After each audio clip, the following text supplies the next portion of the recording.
Friends, ఈ వీడియోలో మనము రోజువారీ రాశి ఫలాలలో మకర రాశి వారి గురించి తెలుసుకుందాం. అంతకన్నా ముందు చిన్న రిక్వెస్ట్ ఫ్రెండ్స్, ఈ వీడియో నచ్చినట్లయితే లైక్ చేయండి, షేర్ చేయండి, అలాగే సబ్స్క్రైబ్ చేయడం అసలు మర్చిపోవద్దు. మీ యొక్క సపోర్ట్ నాకు ఎంతో అవసరం. ఇక మకర రాశి వారికి రోజు చూసుకున్నట్లయితే దీర్ఘకాలిక రుణ ఒత్తిడి అనేది పెరుగుతుంది. వృధా ఖర్చులు చేసే అవకాశం కనిపిస్తున్నందున కాస్త పొదుపు చేయడం ద్వారా ఈ పరిస్థితి నుండి బయటపడవచ్చు. అలాగే దూర ప్రయాణాలు వాయిదా పడే అవకాశం ఉంది. అలాగే చిన్న చిన్న వాహన ప్రమాద సూచనలు ఉన్నవి కాబట్టి తగిన జాగ్రత్తలు తీసుకోండి. వాహనానికి మరమ్మతులు చేయించుకోండి. అలాగే మద్యపానం సేవించే వాహనాన్ని నడపకండి. అలాగే కుటుంబ సభ్యులతో వివాదాలు కలిగే అవకాశం ఉన్నందున కాస్త ప్రశాంతంగా ఉండండి. ఇక వృత్తి వ్యాపారాలలో ఎవరైతే ఉన్నారో వారు వ్యాపారాలలో పెట్టే పెట్టుబడుల విషయంలో ఆలోచించి నిర్ణయం తీసుకోవడం మేలు చేస్తుంది. పెద్దల సలహాలు మీకు ఎంతో మేలు చేస్తాయి. అలాగే ఈరోజు కుటుంబ పెద్దల ఆరోగ్య విషయంలో కూడా అప్రమత్తంగా వ్యవహరించాల్సి ఉంటుంది. ఔషధ సేవనం చేయించండి. తగ్గకపోతే వైద్య సంప్రదింపులు చేయడం వారికి మేలు చేస్తుంది.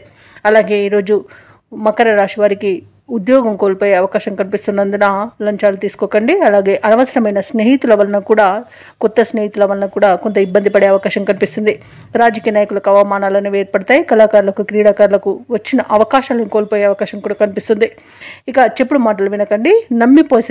నమ్మి మోసపోయే అవకాశం ఉన్నందున జాగ్రత్తగా ఉండండి. అలాగే తప్పుడు సమాచారాలు అందే అవకాశం కూడా ఉన్నందున ఈరోజు వివాహ ప్రయత్నాలు చేయకండి. తప్పుడు పనులు చేయకండి. తప్పుడు దారిలో వెళ్ళకండి. దానివల్ల నష్టపోయే అవకాశం కనిపిస్తుంది. అలాగే అనేక రకాలుగా అవమానపడే అవకాశం కూడా కనిపిస్తుంది. ఇక అనుకోని ప్రమాదాలు చుట్టుముట్టే అవకాశం ఉన్నందున జాగ్రత్తగా ఉండండి.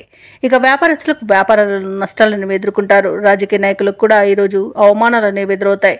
అనారోగ్య సూచనలు కూడా కనిపిస్తున్నవి కాబట్టి జాగ్రత్తగా ఉండండి. అలాగే షేర్ మార్కెట్లలో పెట్టుబడులు పెట్టకండి. అలాగే వ్యవసాయదారులకు కూడా పంట నష్టం అనేది కనబడుతుంది. ఇక అన్నింట ఈరోజు ఆచితూచి వ్యవహరించాల్సిన అవసరం మకర రాశి వారికి ఎంతైనా ఉంది. ఇక విదేశాలలో విద్యాపరంగా, వృత్తిపరంగా, వ్యాపారపరంగా ఎవరైతే నివసిస్తున్నారో వారికి కూడా ఆర్థికంగా కొంత ఇబ్బంది ఏర్పడే అవకాశం కనిపిస్తుంది. అలాగే మోసపోయే అవకాశం కూడా కనిపిస్తున్నందున జాగ్రత్తగా ఉండండి. అలాగే విదేశీయానం చేయాలనుకున్న వారు కూడా వాయిదా వేసుకోవడం మంచిది. ఇక మకర రాశి వారికి రోజు కుటుంబ సభ్యులతో తగాదాలు ఏర్పడే అవకాశం కనిపిస్తుంది. ఆర్థికంగా కొంత ఇబ్బంది పడతారు. వ్యతిరేకుల ద్వారా సమస్యలను కూడా ఎదుర్కొనే అవకాశం కనిపిస్తుంది. ఆలోచనలు స్థిరంగా ఉండక మిమ్మల్ని ఇబ్బందులకు గురి చేస్తాయి. ఇంట బయట ఒత్తిడిలు అయితే తప్పవు. ఇక దూర ప్రయాణాలు అనుకోకుండా చేయవలసి రావచ్చు కాబట్టి సంసిద్ధమై ఉండండి. ఇక వ్యాపార వాణిజ్యవేత్తలు ఎవరైతే ఉన్నారో వారు తమ భాగస్వాములతో మనస్పర్ధలు ఏర్పడే అవకాశం కూడా కనిపిస్తుంది. ఇక ప్రభుత్వ ఉద్యోగస్తులు ఎవరైతే ఉన్నారో వారు విధుల్లో కొన్ని జాగ్రత్తలను పాటించాలి. రాజకీయ నాయకులకు, పారిశ్రామికవేత్తలకు ఈరోజు నిరుత్సాహమే మిగులుతుంది. విద్యార్థులకు కూడా నిరుత్సాహం తప్పకపోవచ్చు. ముఖ్యంగా మహిళలకి కుటుంబ బాధ్యతలతో సతమతమయ్యే అవకాశం కనిపిస్తుంది. ఇక ఈరోజు మకర రాశి వారికి అదృష్ట రంగు గోధుమ, అలాగే ప్రతికూలమైన రంగు నీలం, అదృష్ట సంఖ్య 5. ఈరోజు మకర రాశి వారు హనుమాన్ చాలీసా పఠనం చేయడం, అలాగే ఈశ్వర ఆరాధన చేయడం, అలాగే లలితా సహస్రనామాలు పారాయణం చేయడం వలన మంచి శుభ ఫలితాలను పొందుతారు. అలాగే పనులలో వచ్చే ఆటంకాలని తొలగించుకోగలుగుతారు.